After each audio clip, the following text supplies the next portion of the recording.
In front of me I've got SONY Xperia Z5 Premium. In this video I'll show you how to add different types of cards to Google Pay. In the beginning, let's enter Google Pay, tap Passes and tap Plus Pass. Now select Public Transport, Loyalty or Gift Card. Let's start with the public transport and select your public transport if you are able to find it. You'll be redirected to website or Google Play to install the app or finish the inside form on the app.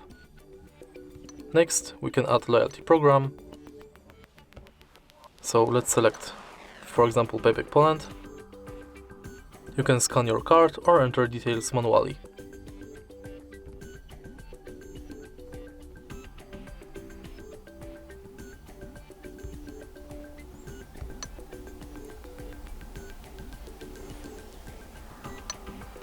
And the last card you can add is gift card.